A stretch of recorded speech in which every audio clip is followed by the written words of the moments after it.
Rajkot game zone અગ્નિકાંડ બાદ Vadodara fire વિભાગની ઝુંબેશ યથાવત છે। ફાયરની વિવિધ ટીમ દ્વારા શહેરમાં ઠેર ઠેર ચેકિંગની કામગીરી હાથ ધરવામાં આવી રહી છે।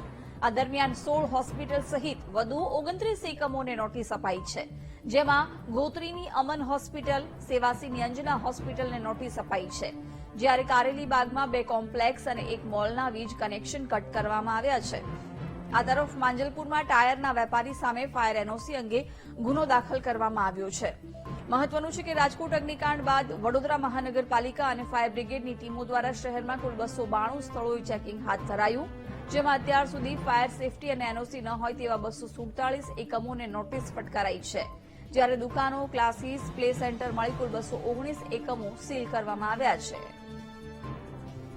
વિગતો સાથે સંવાદદાતા માનુ જોડાયા છે। માનુ, રાજકોટ અગ્નિકાંડ બાદ વડોદરાનું તંત્ર પણ જાગ્યું છે અને ચેકિંગની કાર્યવાહી થઈ રહી છે, શું અપડેટ?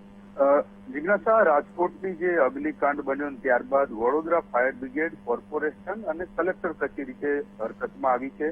છેલ્લા 3 દિવસથી વિવિધ એકમોમાં તપાસ ચાલી રહી છે। આજે સમિતિની રચના કરવામાં આવી છે, એના સભ્યો જઈ રહ્યા છે અને તપાસ કરી રહ્યા છે। 16 હોસ્પિટલ સહિત 29ને નોટિસ ફટકારવામાં આવી છે। ગોત્રીની અમન હોસ્પિટલ, સેવાસીની અંજના હોસ્પિટલને નોટિસ આપવામાં આવી છે। કારેલીબાગમાં માંજલપુરમાં ટાયરના વેપારી સામે ફાયર એનઓસી અંગે ગુનો દાખલ કરવામાં આવે છે। પાલિકા અને ફાયર બ્રિગેડની ટીમો ઠેર ઠેર ચેકિંગ કરી રહી છે।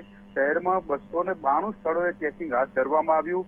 ફાયર સેફટી અને એનઓસી ન રાખનાર 247ને નોટિસ ફટકારવામાં આવી છે। આ પૈકી દુકાનો, ક્લાસીસ, પ્લે સેન્ટર મળીને 229 એકમો છે, તેના વિરુદ્ધમાં કાર્યવાહી શરૂ કરવામાં આવી છે। જી જિજ્ઞાસા। બિલકુલ માનુ, આભાર જાણકારી આપવા બદલ।